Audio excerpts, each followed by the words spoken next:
Coming to you live from Suds Row. Welcome to today's episode of History Undressed. I am your host, Tiffany Owen, and I am the instructional coordinator for Fort Stanton and Lincoln Historic Sites down here in southern New Mexico. You know, Fort Stanton has been in almost continuous use for 165 years now, and with all that she has seen, it is amazing how many stories there are to tell. Today, I'd like to tell you about a little place that was an absolute necessity for many of America's forts and encampments throughout history. A place that had nicknames like Sudsville, Tubtown, and Suds Row. The female heroes of these sudsy spots were critical to the appearance, performance, and health of our troops, but like many who work behind the scenes, their service has gone mostly unrecognized. These women were the laundresses. At Fort Stanton Historic Site, the 1876 laundress quarters still stand, although they've been greatly renovated and changed throughout the different eras in Fort Stanton's history. These buildings were originally 4 separate adobe buildings, but were joined together to create apartments for hospital staff during Fort Stanton's public health service era. If doing the laundry is one of your chores at home, you'd probably agree that doing the laundry is a lot of work. Believe it or not, it's much easier than it used to be. Let's take a look back. When Fort Stanton was established in 1855, electric washing machines were still 50 years from even being invented. So how was a soldier to maintain his professional appearance and keep his wool uniform smelling decent without a washing machine? Believe it or not, women were doing laundry for the military as far back as the Revolutionary War in the late 1700s. While some women had always followed the troops, the military started to recognize the necessity of laundresses by the 1800s. In 1802, women were sanctioned to serve the military, and for a period of time, they were the only women paid and recognized by the government. Most laundresses made more money than their enlisted husbands. But laundresses worked very hard for their money. It was miserable, back-breaking work, mostly done outdoors with long hours. After completing her work, there was very little time left over for herself or her own family. Fort Stanton was built on the western frontier in 1855 during the time known as the Indian Wars. By this time, however, laundresses had already been with the soldiers through the War of 1812. The laundresses who came to the frontier forts were some of the first white and black women in the American West. The 1802 Act of Congress that had given legal recognition to the laundresses had set a ratio of 1 laundress to every 25 men. That ratio was later lowered to 1 laundress per 19.5 men.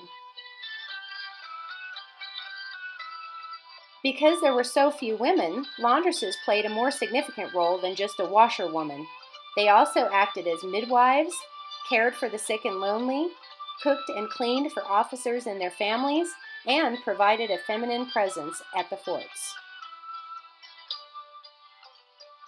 Compared to the life available to most women of the times, employment as a laundress was not a terrible life, despite moving from fort to fort, the primitive living conditions, extremely hard work, and poor living quarters. Many women would experience all of that anyway, and at least laundresses had a paying job, something rarely found anywhere else. You may be saying, they got paid to do the laundry? How hard could it have been? Well, let's walk through a day in the life of a laundress. For a wash pot, the laundresses used heavy iron or copper cauldrons known as coppers that typically held 18 to 20 gallons or more. A laundress's day began with collecting water from the creek or river. Laundry has to be done year-round, so of course, this task could be dangerous in the winter when she had to chop ice from a frozen creek. Some forts had wells, which eliminated the necessity of hauling water from the river, but it still required laborious work. A laundress hauled at least 60 to 100 gallons of water for all the wash. They hauled the water in buckets, sometimes using a yoke or a wooden crosspiece that went around the neck and over the shoulders to balance the weight of 2 heavy buckets. Once the water was collected, it needed to be heated, which required a wood fire. Soldiers were often sent on wood detail to collect and cut firewood for the laundresses, the barracks, officers' quarters, and kitchens, but the assistance ended there. After the wood was delivered, it was up to the laundresses to split their own firewood and kindling. To get her laundry good and clean, a laundress needed soap, which was sometimes sold at the sutler store but was disappointingly expensive, so most laundresses just made their own. Using kitchen fat or fat from the Fort slaughterhouse, the laundress would mix the fat with a liquid called lye. Lye is created by mixing water and ashes in a wooden keg. After about half an hour, when the ash had settled to the bottom, she would skim off the water, add more ash, and pour the liquid back over the ash. The more she did this, the stronger the lye. After repeating this process for a few days, the laundress would test the lye for strength. If an egg or a raw potato floated in the liquid, she knew that it was strong enough for making soap. To make her soap, she removed as much meat from the animal fat as she could and cooked it until it liquefied. She would then pour the fat into her iron kettle on the fire and slowly add water, stirring it with a wooden paddle until it blended. Then she slowly poured in the lye, boiled the mixture 30 minutes to an hour until it became thick and creamy. Then she poured the soap into a mold, which was usually a simple wooden box.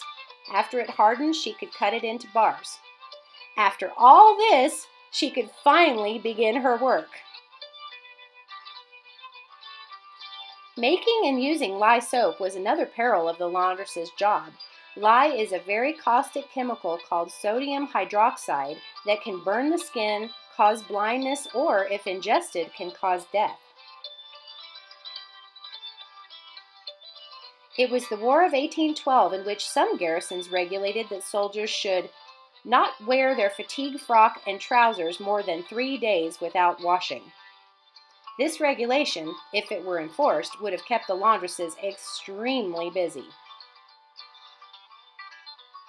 Because most uniforms and other garments of the time were made of wool, the clothing was heavy and shrunk or it was easily damaged.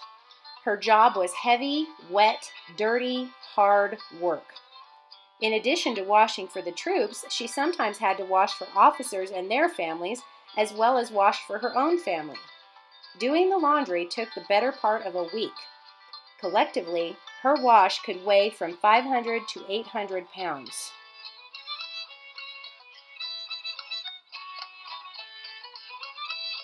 Some laundresses used a variety of tools to make the job easier. Early laundresses used laundry bats to pound the clothing clean.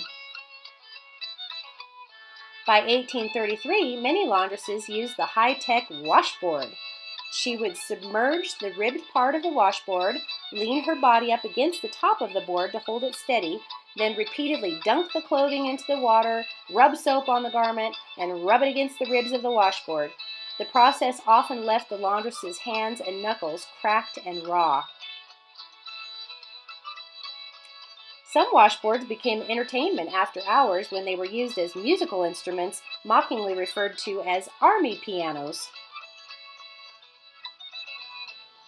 A long wooden pole with 4 wooden pegs at the bottom, known as a washing dolly, made agitating the clothes easier. The dolly had 2 horizontal handles at the top that the laundress would push and pull to move the clothes through the wash water.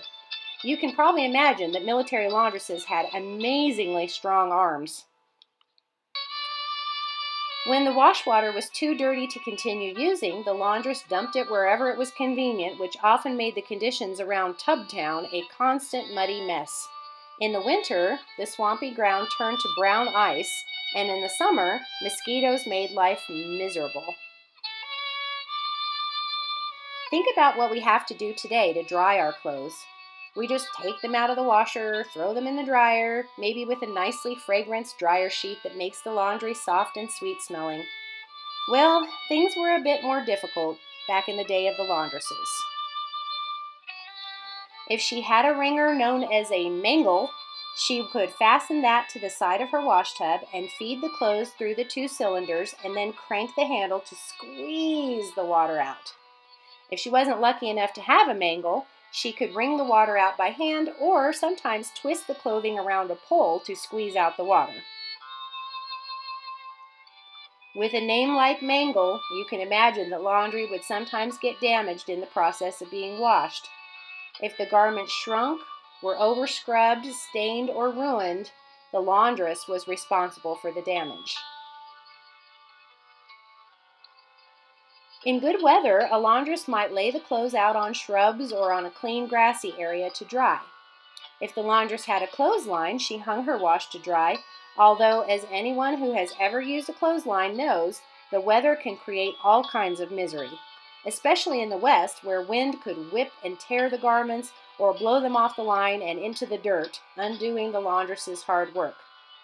In the winter, clothes would sometimes freeze while hanging on the line. But wait, she's not done yet. Now the laundress gets to mend small tears in the clothing and reattach any loose or missing buttons. Next came ironing. Remember when I mentioned that laundresses had strong arms? Well, she'd have to in order to maneuver an iron that could weigh up to 9 pounds or more. Since there was no electricity, she usually had several irons that one iron could be heating while the other was being used. As I mentioned before, because jobs for women were so rare, the hard work of being a laundress was worth it to some women who desired to make their own money that they could use as they pleased. Near the Oklahoma-New Mexico border at Camp Nichols, the laundresses received $1 per month per man, which means they made about $20 per month. It doesn't sound like much, but in today's money, that's equivalent to about $600 a month. A single woman hired as a laundress usually married quickly after taking the job because, to a soldier, a laundress wife was seen as a good investment. Not only did she receive her own food rations, but her cooking was typically much better than what a soldier received in the mess hall. Also, she made more money than a private, greatly increasing the family's income. Not until a man earned the rank of first sergeant did the pay become almost equal. At some forts, like Fort Cotton in North Dakota, Native American women also served as laundresses, nannies, and servants, earning $1 a day. Because the rations provided by the government often did not last until the next disbursement, many Native women preferred to be paid in kind with extra meat, flour, sugar, and coffee to help feed their families. A laundress could make a little extra money, however, repairing tears or sewing on buttons. Depending on the size of the button, she could make an extra 1 to 3 cents per button. Another benefit to being a laundress was being provided with quarters, or housing. The military specified that housing be provided, but didn't specify what kind of housing. The quarters at many forts were described as hovels. They were sometimes located near the privies. Privies was how they referred to bathrooms in those days. Some were behind the stables or near the latrine outlets that drained into the river. Numerous chickens, dogs, and children running around added to the unsanitary conditions. One laundress at Fort Laramie had the joyous experience of being assigned quarters in the barn where her roommate was a cow. Many laundresses lived in wall tents, which she often shared with her large family. Tents were fine in the summer, but the spring often brought ferocious wind and dirt, and in the winter it was hard to stay warm. The tents fastened with ties, and it was hard to keep out cold drafts and snow. Some laundresses would actually pour their wash water over the tent at night so that it would freeze and insulate the inhabitants. Suds Row in Austin, Texas, consisted of a 100-foot by 24-foot barn that had previously been used to house a military experiment using camels. This was probably one of the most unique of all laundress accommodations. At Fort Dodge, Kansas, laundresses lived in dugouts or sod houses along the river. At best, they had 1 to 2 rooms, dirt floors, and no windows. Canvas was sometimes used to cover the interior walls, which made an inviting playground for mice, pack rats, and occasionally a snake. Living with spiders, insects, and other wildlife was typical, and rainstorms were absolute misery. These brave, strong, adventurous women who persevered through all of these challenges faded into the background of military life unless colorful or unfortunate circumstances brought their name and stories into the newspapers. The eulogy of one laundress during the Mexican-American War read, "She could whip any man, fair fight or foul, shoot a pistol better than anyone, and outplay or outcheat any gambler." Another notorious laundress from the Indian Wars period may be the most famous of them all. Her name was Mrs. Nash, and she followed the 7th Cavalry and was beloved by Mrs. Custer and others for her skills in caring for laundry, as well as tailoring uniforms and baking exceptional pies. She was a skilled midwife and was highly respected by the other women at the fort. Only after 3 marriages and her unfortunate death was it discovered that Mrs. Nash was actually a man. Some say that she had originally enlisted into the army as a man, but found the life of a laundress more appealing than the life of a soldier, which is hard to imagine. Another well-known laundress was Susie King Taylor, who began her career as a laundress at age 14. Despite being born a slave, she had been educated and taught both black children and soldiers to read and write in between washing piles of laundry. Her memoir is the only known account of a black woman's life in the military during the Civil War. In 1876, laundresses were slowly phased out of the service, citing the cost of rations, housing needs and repairs, and transporting laundresses and their families from fort to fort. The job of washing clothes was relegated to soldiers or civilians. In 1892, pensions were awarded to Civil War nurses, but not to laundresses. Today at Fort Stanton Historic Site, we honor these unsung heroes of military life by educating visitors on the necessity and difficulty of life as a laundress. In recent years, students visiting the site on field trips experienced the joys of scrubbing on a washboard and hanging a heavy, wet garment on the line. Oh, those were the days. I hope that you've enjoyed this leisurely stroll down Soap Suds Row. If you are an educator and would like to share what you've learned with your students, please visit www.newmexicohistoric.sites.org and click on the Virtual Classroom tab to access a lesson plan and K-12 activities to accompany the video. Thank you for watching.